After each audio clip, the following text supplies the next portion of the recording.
Algo siempre me llamó la atención, y es que, siendo como sos un referente enorme como cineasta, no sé si decir del cine argentino, pero digamos que también, y no lo digo solo por la historia oficial, que con eso solo ya bastaría, sino por todo lo que siguió, y si querés por lo que hubo antes también, pero además por lo que siguió. No sos un tipo de alta inserción mediática, nunca estuviste en los medios. Recién, semanas pasadas, cuando se cumplen los 30 años del estreno de la historia oficial, te vi en un programa, creo que anduviste por varios, te vi sapeando en Intratable, creo. Incluso te digo la verdad, no te vi cómodo, no te vi, pero para nada cómodo. Y me parece que fue ahí donde largaste además la frase de hoy la represión son los medios, o cosas por el estilo. Pero si querés después charlamos de eso, de ese programa, que no estabas cómodo, no lo quiero hacer el centro de la cuestión. Es objetivamente cierto esto de que no andás demasiado por los medios. Es decisión tuya, no te llaman, no te importa, no te gustan los medios, te parecen una basofia. Y no en realidad nunca en mi vida lo hice, y desde muy chico, yo arranqué muy chiquito en cine, empecé a filmar a los 16 años. Y a los 22 tenías tu productora. A los 20, 21. Tenía mi productora, hice mucha publicidad, sé muy bien lo que es la publicidad. Yo fui redactor de David Rato. Digamos, yo me crié con Rato y después con Hugo Casares, con gente importante de la publicidad. Sé muy bien lo que son los medios y la publicidad. Pero siempre me resistí, y con el tiempo empecé a darme cuenta por qué, porque al principio fue nada más que instinto, a ser opinador. Nunca quise hablar de algo que no fuera específicamente lo que hago y lo que sé. Lo que sé lo sé muy bien, y lo que hago lo hago tan bien como puedo, y de eso si me toca hablar y tengo algún motivo para hablar, hablo. Pero solo de eso. No me interesa opinar sobre los espagueti a la boloñesa, digamos, esas cosas de hablar, de hablar por hablar. Por ser caritativos multitemáticas. Nunca quise, nunca lo hice.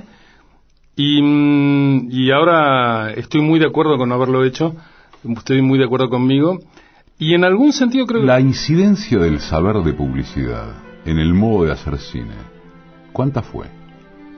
Muy importante, mucho, fue una incidencia muy grande. Contame ejemplos. Yo qué sé, yo empecé muy chico en publicidad con varios maestros que sería injusto no nombrar a todos, pero básicamente con David Rato, que en ese momento era director creativo de Gaulan. Ajá. Y había dos agencias muy diferentes y muy importantes que eran Gaulan y Agens. Agens era la agencia de los Ditela, la agencia que hacía Siam y los autos, ¿cómo se llamaban esos autos? El Siam Ditela. El Siam Ditela. Y Gaulan era la agencia tal vez más importante, y Rato era como un discípulo, él, de Dolden and Verbach, básicamente Verbach, que era un director creativo americano, y tenía como unas posiciones muy tomadas, muy claras sobre la publicidad, y yo aprendí publicidad con él.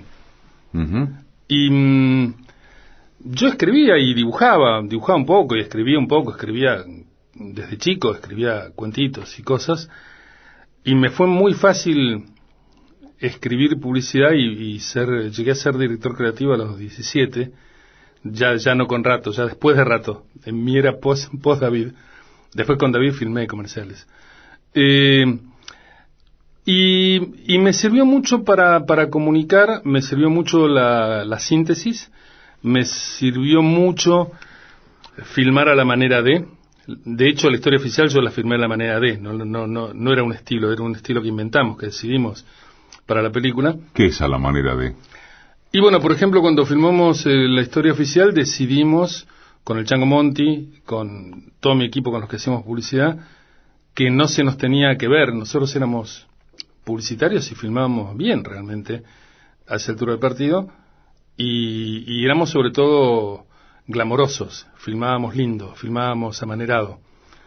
Entonces, que no se nos notara los manierismos, que no se nos notara la publicidad, que no se nos notara una cosa estilística, y decidimos que adelante tenía que ir el relato, el texto, el guión, los actores, las cosas que importaban. Yo decidí por primera vez en mi vida no hacer cámara en la historia oficial, por eso, para no confundirme y no dirigir por el agujerito de la cámara. Y dirigiste actores. Y empecé a dirigir actores. Bueno, yo ya había dirigido un poco de todo en publicidad, pero dirigí actores en serio, como Norma Leandro, como Héctor Alterio, como Don Bataglia, como Ugarana, el Pato Contreras, bueno, actores. Y esa posición, además nosotros teníamos como una posición tomada con respecto al cine político. Yo lo conocía, Gillo Pontecorvo, siempre pensé que la película más importante contemporánea de cine político era La Batalla de Argelia, y decidimos no hacer eso, hacer cine político contrabandeado en un formato que no era propio. Decidimos hacer cine político y contrabandear ideología en un formato de cine intimista, que es lo que hicimos, eso es lo que es la historia oficial. Y entonces elegimos este formato, por eso te digo la manera de... Yo, por ejemplo, elegí dos películas, una muy buena y otra regular. La muy buena es Kramer vs. Kramer, de Benton. La regular es Gente como Uno, Ordinary People, de la primera película de Robert Redford. Es una película muy regular, pero las dos tenían un formato que nos servía. Entonces lo cronometré escena por escena, sabía cuántas escenas tenía, cuántas réplicas había en cada escena, cuántas palabras tenía cada réplica. Chao. Y dijimos, este es el formato, y la hicimos así. Mucha gente después dice, porque la historia oficial tiene un estilo que convenía, punto, tiene un estilo que había que ser, y de hecho es muy diferente a Gringo, es muy diferente a La Peste, pero esto yo lo aprendí de la publicidad. ¿Te putearon mucho cuando, ya que lo mencionaste, cuando se estrena la película, en el sentido de que la película tiende demasiado a lo que llamaríamos marketing? Ahora que decís esto. No tanto por eso, porque eso nos ayudaron, digamos, claro, no, más me putearon un poco tanto desde la derecha como desde la izquierda, y desde la izquierda las organizaciones de derechos humanos, porque estaba en ese momento muy tomado el tema de los derechos humanos desde las organizaciones, con todo derecho, digamos, pero al mismo tiempo permitían que una gran mayoría de los argentinos se lavaran las manos y dijeran, yo no tengo nada que ver con esto, a mí no me pasó, yo no me hablan a mí.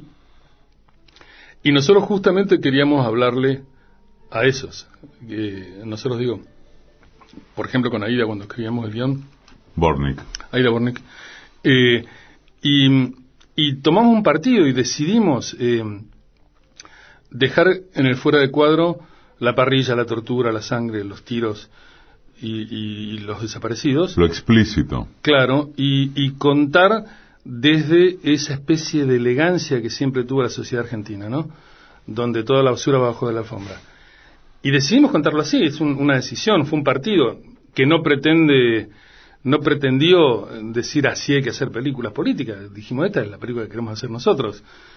Y de hecho se hicieron otras en claves muy diferentes, pero nosotros lo tomamos como una decisión muy consciente. Vos haces, así se dice, el colegio secundario en la base naval de Río Santiago, ¿sí? En el Liceo Naval.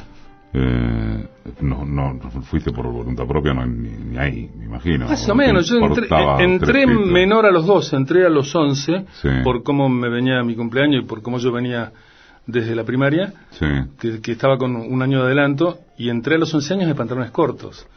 O sea que mucho para decidir no estaba, pero me gustó. Digo, nunca voy a estar contra esa decisión. La decisión la tomaron mis viejos, me dijeron, yo había visto una vez una revista naval en Mar del Plata.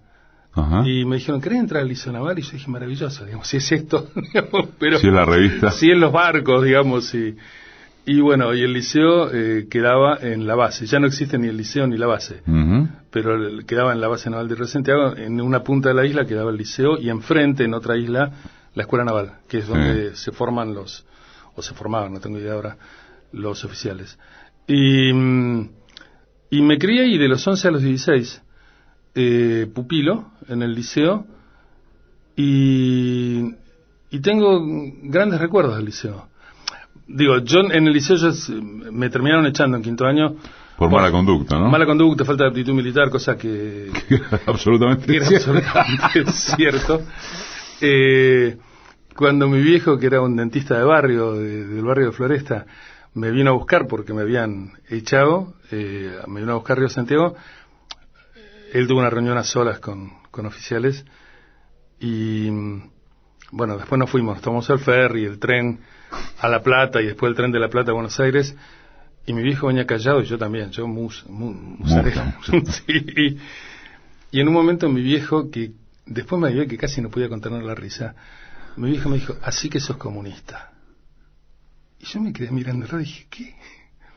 ¿Estamos hablando de tercero, del secundario o de quinto? 17. 16 tenía. 16. 16, yo terminé con 16. Ah, claro, arrancaste a los 12. Y me dicen, me dijeron que sos comunista. ¿Vos sos comunista? No sé, yo qué sé, no sabía ni qué era. Y mi viejo se rió mucho y me abrazó y nada, lo entendió perfectamente. Qué tragicómico, ¿no? Visto en retrospectiva, sí. Me parece tragicómico. Sí, sí. Pero yo tengo buenos recuerdos, yo tengo mucho cariño por el liceo, que me enseñó a vivir en circunstancias adversas. Digo, yo de muy chiquito aprendí a arreglármelas. Y a los 17, viví 3-4 meses en la casa de mis viejos, y a los 17 ya estaba viviendo solo. Estaba viviendo con un amigo y una amiga. En un lugar, y ya ganaba plata en publicidad y me podía pagar eso. Y vivir en el mundo de los adultos, recién salido de lo que era el liceo y instalado en lo que en el liceo llamaban la vida civil, me resultó, te diré que fácil, porque tenía una experiencia de vida en circunstancias duras, ¿no? Y entonces, la publicidad me parecía facilísima. Lo primero que te aparece es la publicidad, no el cine. No, la publicidad. En publicidad yo me hice redactor, con rato, como te decía, me hice guionista de comerciales. Empecé a trabajar también con algunos prehistóricos, digamos, con Alejandro Castro, que era un fotógrafo que hizo cine, con Gil y Bertolini, los hermanos Gil y Mario Bertolini, digamos, tiene una productora importante. Y yo empecé a filmar con ellos, no a filmar, a escribirles guiones. Ganaba plata de financiar guiones de publicidad. Y enseguida me fui a MEPA, la productora de Paternostro y Tito Balaco, y empecé a ser un guionista asistente, pero muy rápidamente a los 17 me empezaron a tirar comerciales y empecé a filmar, a dirigir. ¿Cómo es? ¿Llegaste y pediste laburo en una agencia? ¿Cómo es ese paso tan inmediato? Yo empecé a trabajar en Martín Propaganda, que era una agencia en la que entré como lavapinceles, porque yo dibujaba y era como un cadete del departamento de arte. Ahí va. No tenían redactor, en un momento había que hacer unos textos y yo dije, los hago yo. Me parecía tan sencillo hacerlo que... Entonces dijeron, tenemos redactor. Y tuve ahí como un cargo de redactor. Y en un momento se publicó un aviso que era solo texto, un texto muy largo, un aviso de texto, cosa que era una rareza en aquella época, los textos eran de 2 renglones. Se publicó un aviso de texto, David Rato vio ese texto y me llamó. Y me ofreció laburo, y cuando me dijo cuánto iba a ganar, pues me dijo cuánto quería ganar, yo dije, no tenía la menor idea. Y cuando me dijo cuánto iba a ganar, yo no podía creer, yo nunca había visto esa cantidad de plata junta. Mi viejo, como dentista de barrio, no ganaba esa guita. Ni de casualidad. Y bueno, así que me fue como fácil esa entrada. Tu ópera prima es en el 73, Luces de mis zapatos. Eso también llega muy temprano, porque estamos hablando de tus 20 y pico. 23, 24. ¿Y ese salto al film cómo se da, desde lo que acabas de relatar? Bueno, yo empecé a filmar publicidad, empecé a filmar mucha publicidad, mucha. Los primeros comerciales me los tiró Rato, después enseguida Hugo Casares, que era otro gran director creativo en ese momento de la agencia de Luca. Después se fundó con su equipo Casares Grey. Casares, que después fue Casares Grey. Y yo empecé a filmar mucha publicidad. Rápidamente nuestra productora, que era rara, el más viejo de la productora tenía 23 o 24 años, teníamos todos pelo por la cintura y éramos como un grupo de rock. Era muy lindo lo que nos pasaba en ese momento. ¿Es cierto que el cine publicitario argentino tiene tanto prestigio en el mundo porque se lo considera con marca propia, ¿es así? ¿Lo sentís Sí, así? sí. Sí, no, estoy un poco alejado ahora. Yo ahora me entero por mis hijos, que hacen publicidad. Mis hijos freelancean por ahí en el mundo, cosa que en esa época no había tanto costumbre. Digamos, uno de mis hijos filma mucho en China, por ejemplo. Ajá. Filman por todos lados. Pero sí, ya desde esa época había como un cine argentino. Siempre creo que hubo un cine argentino. Mira que digo cine publicitario. La terminología cine publicitario creo que pasó de largo y no de casualidad, porque lo que nosotros hacíamos era cine publicitario. Ahora los chicos que hacen publicidad. Y eso no es casual, que no se llame cine publicitario ahora, o que sea como una denominación muy vieja, cine publicitario. Porque nosotros hacíamos cine. Yo veía mucho cine a los 16, 17 en el Lorraine. Obvio. Y después supe, en ese momento no me daba cuenta, pero después supe que lo bien que me vinieron el último coletazo de la Nouvelle Vague, que era Lelouch, que no era lo mejor de la Nouvelle Vague, probablemente lo peor, pero que filmaba muy a propósito, era muy apropiado para la publicidad.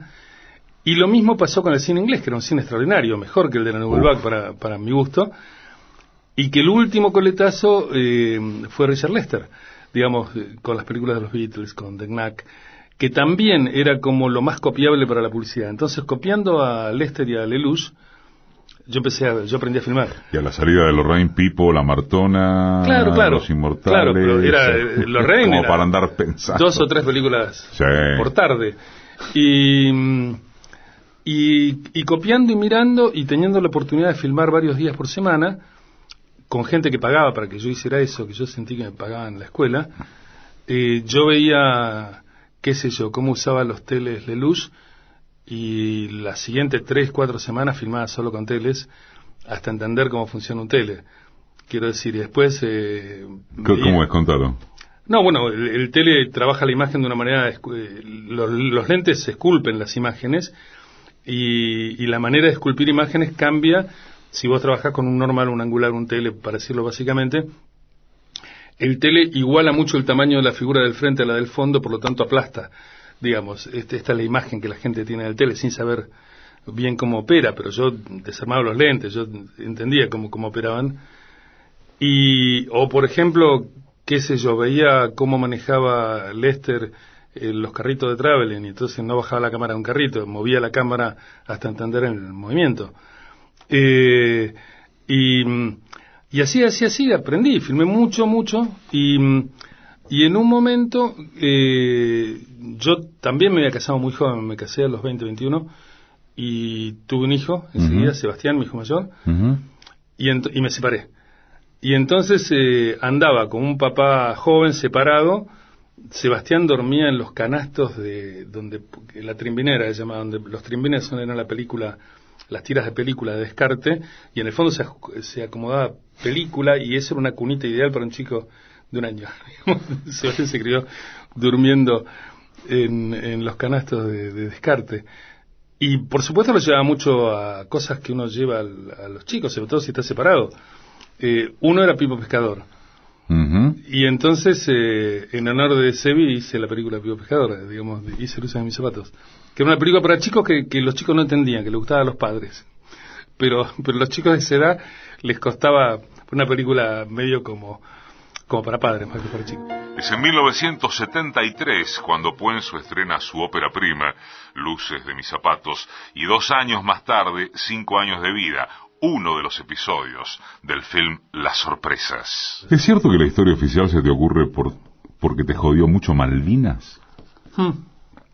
Sí, porque yo después de Luces de mis zapatos y después de un episodio de Las Sorpresas que hicimos con Fisherman y Galatini sobre cuentos de Benedetti, yo medio decidí como retirarme, aunque te parezca ridículo, era mi sensación. Dije, no filmo más. Esto fue en el 74-75, Las Sorpresas. En el 76 fue el golpe y había un brigadier, apareció un brigadier en el instituto, la censura, Tato, todo eso. Y entonces filmar era medio... Aparte que yo ya no le veía el sentido, era llevar un guión para que te lo aprueben. ¿Pero de filmar qué, no? Y para que te lo aprueben ellos. Y yo había decidido no filmar, Y durante esos años, ya en un segundo matrimonio, tuve 3 chicos muy seguiditos. Lucía, Pepe y Nico. Los 4, Sebastián y ellos 3 los 4 son cineastas. Pero los 3 más chiquitos, Sebastián era un chico de 12, ponele. Y los 3 más chiquitos se llevaban un año entre uno y otro, eran muy seguiditos. En un momento fueron los 3 de pañales.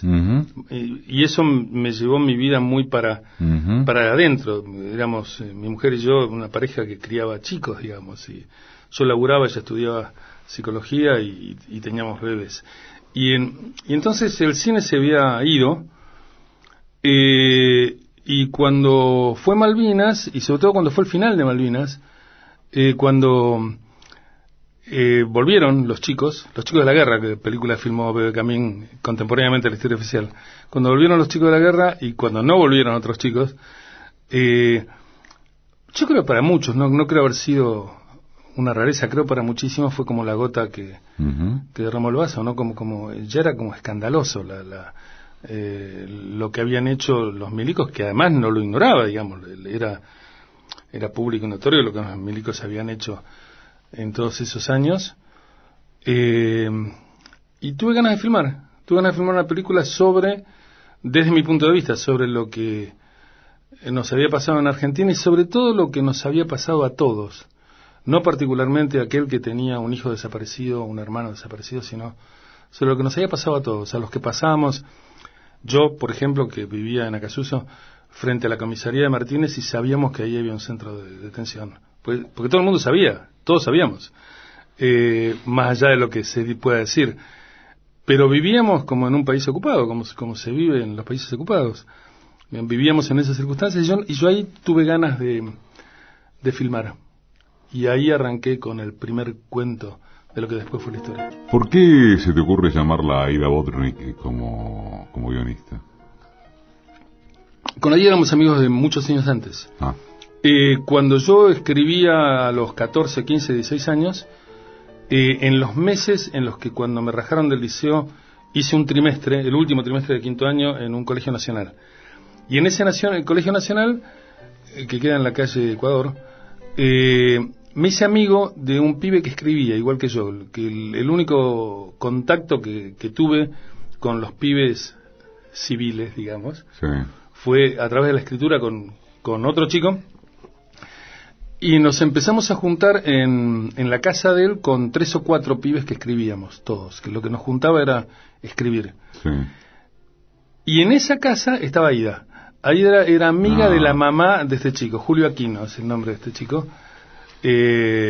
Y la mamá de Julito tenía una amiga joven que era Aida. Aida tendría 25, nosotros teníamos 15, 16, esos años, ¿no? Y Aida ya era periodista en Primera Plana, revistas importantes si las hubo, ¿no? En el periodismo. Marca de los 60. Claro, pero quería ser dramaturga y escribía todo el tiempo. Y entonces nosotros le llevábamos a Aida lo que escribíamos. Aida se transformó en una especie de tutora nuestra. Así la conocí a Aida. Años después con Aida escribimos un guión que se llama, porque nunca lo filmé, La Mitad, que es un guión excelente. ¿La mitad? La Mitad. Y fue en la época en que Aida empezó a escribir la adaptación de La Tregua de Benedetti, que filmó Renan, y con esa productora, Tamame Semborain, filmamos Las Sorpresas, que el libro de Benedetti se llamaba La Muerte y otras sorpresas, con Fisherman y con Galetini. Galetini después fue el asistente de dirección de La Tregua, con Renan. Éramos toda una barra. Y bueno, y seguimos siendo amigos a través de la vida. Después Aida se exilió. Y cuando yo empecé a escribir la historia, que escribí a lo largo del 82, Aida volvió del exilio. Y nos encontramos, nos contamos cómo lo habíamos pasado en esos años cada uno, cómo era la aventura de cada uno. Y le dije a Aida, yo estoy escribiendo una película y la quiero escribir con vos. Y me dijo, ¿así? ¿De qué se trata? Contámela. Y bueno, le empecé a contar esto y lo hicimos juntos, lo escribimos en el 83. Pero eran muy, muy amigos de antes. Está bien, no lo sabía. Decime la verdad, ¿la pensaste con los actores a la película? Sí. sí, sí. ¿Con Aleandro y Alterio? Sí, sí, y salvo honrosas excepciones, casi todos, porque Norma y Héctor fueron de entrada, el Pato Contreras también, Hugo Arana también enseguida. Con la nena estábamos haciendo un casting, fue un larguísimo casting de nenas. El personaje de Chunchuna lo iba a hacer Charo López. Uh-huh. Iba a haber una actriz y un actor españoles, Charo López, y para eso estaba escrito el viejo republicano español, que es el papá del personaje de Alterio. Uh-huh. Porque nosotros pensábamos filmar de una manera medio clandestina en el 83, además tampoco se sabía que iba a haber elecciones, nada por el estilo, entonces queríamos tener una pata afuera por las dudas, digamos, en España, y para eso íbamos a necesitar 2 actores españoles. Después no fue necesario. Lo que quedó impregnado en el personaje de Ana, que iba a ser Charo López, era la belleza. Quedó impregnado que era la linda de la división. Y necesitábamos la linda de la división, porque se nos había metido en la cabeza que el personaje de Ana era así. Y ahí entró Chunchuna. Y el viejo republicano español lo hizo don Guillermo Bataglia, que estaba retirado, que lo fuimos a buscar. ¿Por qué yo? Me decía Bataglia. ¿Por qué yo pienso? Y yo decía, no sé lo que yo me parece, yo qué sé. Pero, bueno, lo hizo maravillosamente. ¿Intuiste durante el rodaje lo que sería en 2 materias esa película? Por un lado la masividad o el impacto masivo, y por otro lado después Hollywood. No, la de Hollywood era imposible. ¿Y lo primero tampoco? Nosotros más bien sabíamos que el tema no iba a ser fácilmente recibido. De hecho, estuvimos a punto de estrenar en octubre del 84 con afiches pegados en la calle, por estrenar, y ahí se estrenaron primero Asesinato en el Senado, que es una excelente película de Jusid. Sí. Probablemente para mi gusto la mejor de Jusid, la que más me gusta a mí por lo menos. Y después otra muy buena película que se llamó Cuarteles de Invierno, de Murúa como director. Y no le fue muy bien a ninguna de las dos, y le fue francamente mal a Cuarteles de Invierno. Y ahí decidimos levantar el estreno, lo cual era una locura. Los estrenos en esa época ni nunca se levantan. Yo lo llamé personalmente a don Raveno Saragusti, el zar, a quien le estaré eternamente agradecido, un tipazo, Saragusti. ¿El distribuidor? Sí, el que manejaba el circuito Col Saragusti, que era el circuito más grande, para decirle, porque sabía que si se lo decía al distribuidor no lo iba a poder levantar. Entonces lo hablé con Saragusti y le dije que quería levantar el estreno, y me dijo, ¿por qué? Y yo le dije, porque nos va a ir muy mal. Y me dijo, tiene razón. Y me dijo, ¿y entonces cuándo quiere estrenar? Y ahí yo tiré lo primero que me vino a la cabeza, que fue Semana Santa del año siguiente, del 85. Sí. Y me dijo, lo anoto. Y así quedó. Y lo respetó Saragusti después. Y estrenamos en Semana Santa. Pero igual, no con una calurosa adhesión, fue más bien tibio lo que pasó con la película. La película empezó a remontar después cuando en mayo fuimos a Cannes, que es toda otra historia, pero bueno, no, son todas larguísimas las historias de la historia. Y Norma ganó Mejor Actriz, y ahí empezó a levantar. Y ahí, bueno, hubo una seguidilla enorme de premios, y que terminó en el Oscar. Pero no, era impensado. Las películas argentinas en esa época no salían de Argentina. Esta cosa que ahora ocurre con los chicos como los míos, digamos, con la generación de 30 años, que filman una película. Tengo un hijo ahora filmando en Bolivia una película, Nico, y ya están pensando a qué festival van. La historia oficial es el primer film que aborda el tema de los nietos apropiados por la dictadura cívico-militar, y también la primera en ganar el Oscar como mejor película extranjera, a más de tantísimos galardones nacionales e internacionales. Se había estrenado en abril de 1985, en pleno juicio a las juntas militares, y acaba de reestrenarse remasterizada a 40 años del golpe.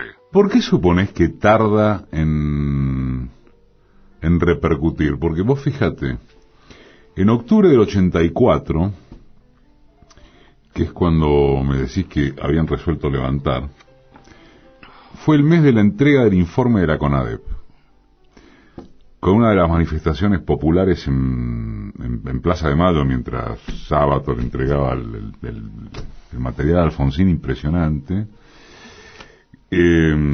Después, en el 85, ya se sabía que arrancaba el juicio a las juntas, que lo fue durante todo el 85. ¿Por qué una película como esa? Ni siquiera te estoy diciendo que introduzco el factor de que era muy buena película, está muy bien filmada, pero por el tema, y con esos actores, ¿por qué tarda en arrancar? ¿Qué había todavía, a pesar de la primavera democrática? ¿Cuál es tu interpretación? ¿Un no querer ver? Me suena raro. Había una cierta resistencia. Yo creo que, entre otras cosas, el periodismo que se había callado la boca durante todos esos años, tiraba todos los días todo lo que tenía, lo tiraba a la parrilla, digamos. Era muy, muy fuerte. Publicaban todo lo que no habían querido publicar, pero lo publicaban con un sentido más bien sensacionalista, ¿no? Y yo creo que la gente estaba un poco saturada ya de enterarse de cosas y cosas. No sé por qué me hace acordar de ahora que la gente, hay un punto que se cansa, ¿no? Que es decir, sí, basta con esto, es todos los días y bueno, era exagerado como empezaba a salir todo aquello que había sido callado. Y por los mismos que lo habían acallado, ¿no? Lo publicaban, y esa especie de saturación anestesiaba, ¿no? También es una manera de callar. Pero costaba. Años después costó menos para las películas, pero en ese momento era muy encima. Y era una película rara. Nosotros decíamos, queríamos hacer una película que reflexionara, y con Aida nos decíamos, escribamos como si hubieran pasado 15 años. Nos parecía que 15 años era una barbaridad, era todo el tiempo del mundo. No nos podíamos imaginar 30, por ejemplo, que es como si lo imagináramos desde ahora. Pero bueno, pese a que la película era una película de reflexión y que intentaba, inclusive hubo ejes de la película, a mí me sorprendió ahora en el estreno. Uh-huh. La película tuvo siempre los mismos fotogramas y el mismo diálogo, es idéntica a sí misma. Sin embargo, la participación civil en el golpe, sí, en el genocidio, sí, y el protagonismo civil, que ya estaba en la película, se vio mucho más claro ahora. Ahora es notable. Ahora hubo gente que me lo comentaba, gente de mi edad y jóvenes que no habían visto la película también, jóvenes menores a la película, más jóvenes que la película, lo leen, lo ven de inmediato. Y en esa época eso estaba igual, pero quiero decir, Alterio siempre fue un empresario que trabajaba en una empresa en cuyo directorio había un general y que había... que reportaba un yanqui. Y que había norteamericanos. Era así. ¿Y por qué era así? Pues me dicen, pero ustedes ¿cómo sabían? ¿Cómo sabíamos? Mirábamos y anotábamos, digamos, ¿qué más puede hacer un guionista? Y eso era así y no se leía tan claro como ahora. Fíjate vos. Son cosas interesantes para pensar. ¿Le cambiarías mucho hoy al personaje de Alterio? Nada. ¿Bajo un gobierno como el de Macri, por ejemplo? Nada. Yo creo que solo anticipó. ¿En qué te cambió internamente el Oscar? Internamente. Después, si querés, contame en qué te cambió, si es que te cambió en algo la vida desde el punto de vista profesional. No sé, los ofrecimientos o cosas por el estilo. Bueno, te contesto primero lo segundo. Obviamente sí, es práctico y a mí me sirvió para hacer La peste y Gringo, que si no las hubiera podido hacer. Si no tuviera un Oscar encima, lo que es una especie de garantía, ¿no? Este tipo filma como para un Oscar, entonces bueno, puede filmar esto. Y en ese sentido sí, me sirvió. Y me sigue sirviendo, digamos. Creo que a mi productora le sigue sirviendo hoy en día. Pero en lo personal, nosotros veníamos mal acostumbrados por la cantidad de premios que ganamos. Ganamos muchos premios con la historia oficial. Entonces veníamos como un poco endulzados. De hecho, poco antes del Oscar, ese mismo año, en el 86, a comienzo del 86, ganamos el Golden Globe en una categoría en la que estaba ternada Ran de Kurosawa. Y fuimos a verlo a Kurosawa, digamos, y ganó la historia. Y con una semana de diferencia de ese episodio del Golden Globe, estuvimos en New York y había una terna en la que Norma estaba ternada con Meryl Streep y ganó Norma. Quiero decir, Meryl Streep estaba sentada en la mesa de al lado, en Sardis, en New York. Y así, muchas de esas cosas. Y Alterio ganó en Chicago y ganamos al mismo tiempo el premio del público en Toronto y en La Habana. Digamos, nos pasaban cosas muy fuertes todo el tiempo. Y la historia además fue nominada por el guión, un guión escrito en español. Es una rareza en la historia del Oscar, sigue siéndolo, no una película escrita en español, nominada contra La Rosa Púrpura del Cairo, Testigo en Peligro, Brasil de Terry Gilliam. Ajá. Y ¿cuál se me escapa? Otra por el estilo se me escapa, pero de Ahora esa no me envergadura, acuerdo. de esa envergadura. Quiero decir, así que era muy fuerte. Veníamos como, fue como un alivio ganarlo. Hubiera sido penoso no ganarlo. Pues estábamos como que íbamos a ganarlo. Pero por lo demás no me cambió demasiado. Yo seguí en relación con la industria mientras pude filmar fuera de Hollywood, Gringo en México y La Peste en Buenos Aires, y después algunos que vivieron, que fue un encargo de Spielberg también en Buenos Aires. Pero y el Oscar es un hermoso recuerdo, la verdad que fue. ¿Cómo lindo. funga eso? ¿Es esa noche? Contá alguna, no quiero llamarla interna, pero algún episodio quizás que descriptivamente sirva para entender cómo funciona semejante premio. Ganaste el Oscar. Realmente no lo Al sabe. otro día, ¿qué pasa? Realmente no se sabe, no lo saben ellos. Yo después filmé con Gregory, que fue presidente de la Academia. Gregory Peck. Gregory Peck fue presidente de la Academia, y entonces le pregunté. Le dije, che, ¿ustedes realmente no saben? Y me dijo, no, es más, hay unas cláusulas punitivas contra la escribanía, que era Pricewaterhouse en ese momento, que hace el conteo, que si se llega a saber algo del premio antes, tienen unas cláusulas punitorias, no sé cómo se dice, tienen que pagar muchísima plata si se le filtra algo.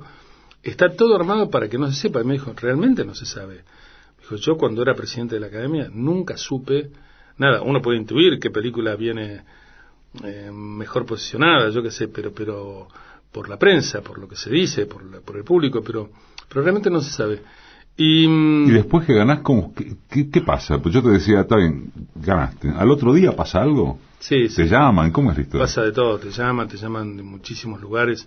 A nosotros nos llaman... No para notas, entendeme, te estoy hablando de la industria, de ofertas. ¿Cómo funciona? Yo me he encontrado con muchísimos tipos muy grosos de la industria que te ofrecen cosas. Hay como todo un mecanismo armado en el cual... Que es como que se pone en acción al momento de que ganás. Sí, lo raro es no entrar. Lo raro es no hacerlo, digamos, pero porque está todo muy montado para eso. Y en general, además, ten en cuenta que la industria de Hollywood es una industria que se desarrolló desde el principio de los tiempos del cine con directores extranjeros. Si empezás a contar los grandes directores de Hollywood, el 80% fueron alemanes, ingleses en aquella época, en este momento mexicanos, digamos. Sí. Pero siempre ocurrió esto. Esto fue, así se armó Hollywood, tomando talentos, también los actores, ¿no? Con muchísimos grandes estrellas que no nacieron en Estados Unidos.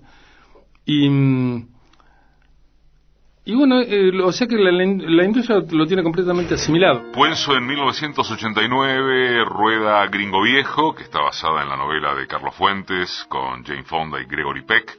En 1992 es el turno de La Peste, la adaptación del relato de Camus, y en 2004 La Puta y la Ballena. ¿Cómo te preservaste o cómo supiste cómo accionar? porque uno se imagina, no sé tu personalidad, que es muy jodido asimilar eso. Se pone en marcha una acción descomunal por parte de una maquinaria que es como tanque, digamos, la más aplastante de la industria del arte en el mundo, probablemente, por lo menos del cine. ¿Cómo sabes cómo manejarte frente a una situación así? ¿Cómo no caer en qué trampa? No, ¿Cómo saber cómo aprovechar mejor qué? ¿Entendés? Fuimos aprendiendo. Por un lado a mí me gusta mucho Argentina. Siempre viví muy bien aquí. Siempre quise vivir acá. Nunca me quise ir. Me fui por periodos de laburo. Estuve meses que nunca llegaron al año trabajando en París, trabajando en California. Pero una decisión clave era cambiar a los chicos de colegio, que eran nuestros 4 hijos. Y obviamente la mujer de mi representante trataba de convencer a mi mujer de ir a ver colegios, y fueron a ver colegios. Y cuando... ¿En California? Sí, en California. Y cuando volvían, Nora me decía, ¿queremos hacer esto? ¿Queremos que los chicos cambiarlos de colegio? Y decidimos que no queríamos, que en todo caso, que nuestro lugar era Buenos Aires y que los chicos iban al colegio acá. Y entonces aparte te consideras un porteñazo, ¿no? Sí. Y que por ahí si salía alguna película, y salió Gringo. Gringo en realidad arrancó antes del Oscar. Gringo arrancó, vino Jane Fonda un día, a mí me da vergüenza decirlo porque es como un chiste, la gente de prensa dijo... Ya, recortalo para separado. Vino Jane Fonda un día, ya suena fuerte, te voy a avisar. No, pero teníamos una gente que murió, que se llama René First, que dijo, Luis, mañana, ¿qué hacen el desayuno? Yo dije, ¿por qué? ¿Qué hago? ¿Desayuno? Me dijo, hay un llamado Jane Fonda, querría desayunar con usted, ¿le puedo confirmar? Yo pensé que me estaban cargando. Pero así fue y así arrancó Gringo. Esto era para los Golden Globe, era antes de los Oscar. Cuando fue lo de los Oscar, Jane nos hizo una fiesta en su casa, en Santa Mónica. Ya venía como el embale de antes, desde un par de meses antes. Y así fue Gringo, que yo considero una película muy latinoamericana, pese a tener que rodarla en inglés, ¿no? Uh-huh. Pero una película sobre la Revolución Mexicana, y yo para escribirla me recorrí el camino de la Revolución. Bueno, es otra historia, pero un día te lo cuento. Y después vino La Peste, que venía en el medio de un montón de guiones que me tiraba mi gente, y yo nunca agarraba ninguno, y un día me dijo, ¿por qué querés hacer? Y yo le dije, y últimamente estoy pensando en La Peste, de Camus. Y me dijo, ¿crees que te consiga los derechos? Y le dije, ¿me decís en serio? Me dijo, soy agente, trabajo de eso. ¿Querés los derechos de La Peste? Y le dije, bueno. Y me consiguió los derechos de La Peste. Y me vine a Buenos Aires a escribirla, y escribí la película para ser filmada, y la filmé en Buenos Aires. Quiero decir, siempre fue como lateral a Hollywood, siempre fue como una especie de contrabando. Mientras mis chicos seguían yendo al colegio en Buenos Aires, mientras la vida no cambió. Como productor, Luis Puenzo impulsó Guacolda, Infancia Clandestina, XXI, entre muchas otras, y junto con sus hijos está al frente de las empresas audiovisuales, Historias Cinematográficas, Puenzo Hermanos y 3DN. Alguna vez creo que declaraste algo acerca de que La Peste es algo así como la Historia Oficial 2, y haces una suerte de... ¿Es? Bueno, y haces una suerte de relación, de metáfora con el tema del microbio. ¿Lo puedes contar? Bueno, yo creo que lo que me trajo en mi generación, yo tengo 70 años, acabo de cumplir 70. En mi generación era muy común leer Camus, Sartre cuando éramos chiquitos, a los 20. Digamos, creo que no sé si después siguió la costumbre, pero en esa época era así. Digamos, no soy una excepción. Y a mí lo que me quedaba obviamente leí todo Camus, pero lo que me quedaba de La Peste, de la novela, era la parábola del microbio, con la que Camus cierra la novela, que es que el microbio nunca se va del todo, que puede seguir durmiendo en los papeles, en las cajas, en los cajones, y un día el microbio despierta, y el microbio vive en las ratas, obviamente, y las ratas vuelven a salir en la ciudad dichosa, así dice Camus. Y esto es muy verificable, digamos, esto ocurre, no es solamente una metáfora literaria, más bien es una metáfora política de Camus, y uno ha visto cómo las ratas cada tanto salen con el microbio, y a mí esta metáfora me da vueltas en la cabeza. Y en ese momento estaba volviendo Menem, y Menem acababa de contratar como ministro de Economía a Cavallo, después de un par de fracasos con Rapanel, bueno, con esos tipos que anduvieron por ahí. Finalmente se encarama Cavallo. Uh-huh. Y al punto que a mí en Venecia, estando con la peste en Venecia, un periodista me dijo, pero por ejemplo, en Argentina, en este momento, para usted, ¿qué es la peste? Y yo dije, Cavallo. Y Página 12 publicó un título que era Cavallo es la peste. Cosa que nunca se desmintió. ¿No? Cosa que años después ni siquiera le interesó desmentirla a él. Pero años después fue evidente.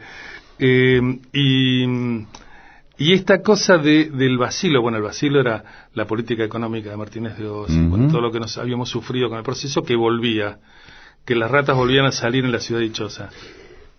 Vos te imaginás que me la dejaste picando para que te pregunte cuál sería hoy la historia oficial 3, ¿no? Bueno, hay varias posibilidades. Mira, yo estoy trabajando en lo que podría ser la historia oficial 3. Hace ya un par de años estoy trabajando en El bombardeo del 55, que me parece que es una película que si no la hago yo alguien la tiene que hacer, que tiene que ser hecha, que es una historia que hay que contar. El parto de la violencia en Argentina, señor. Claro, hay que revisar qué pasó ahí, porque eso es muy fuerte. Es muy fuerte y desde ahí uno puede tirar líneas para atrás, para adelante, para arriba, para abajo, puede tirar las líneas que quiera, ¿no? Porque desde ahí salen líneas que obviamente van al 76. Vos sabés todos los que estuvieron implicados, empezando por Macera en el bombardeo del 55, pero puede tirar líneas hasta hoy, ¿no? Es bastante evidente, y también para atrás, también para los años 50, también para la época, para el 51, 52, para la muerte de Evita, bueno, y a mí me parece que el que les toma la rendición,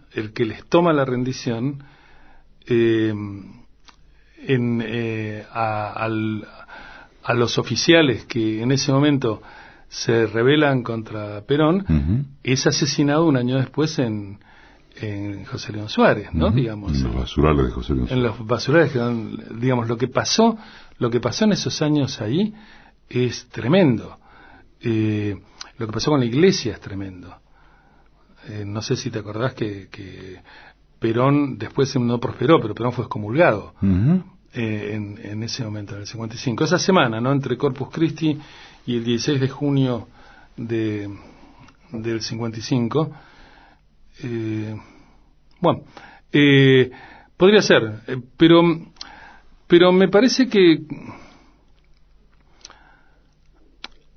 yo tengo cierta tendencia a pensar en términos políticos, y también el cine a pensar en términos políticos. Mis hijos de alguna manera también tienen esa vocación y lo expresan y lo están haciendo, y discutimos mucho en casa y en la productora, y yo qué sé, hay como una cosa y no sé, bueno, lo que pasó con la citación de Bonadío a Cristina Kirchner es impresionante. Creo que vamos a tardar en tener dimensión de ese significado. Decime quién sos vos. ¿Quién soy yo? Tengo una cosa que a mí me gusta de mí, que es que lo que me prometí cuando era muy pendejito, a los 12, 14, 15, 16 años, me lo estoy cumpliendo.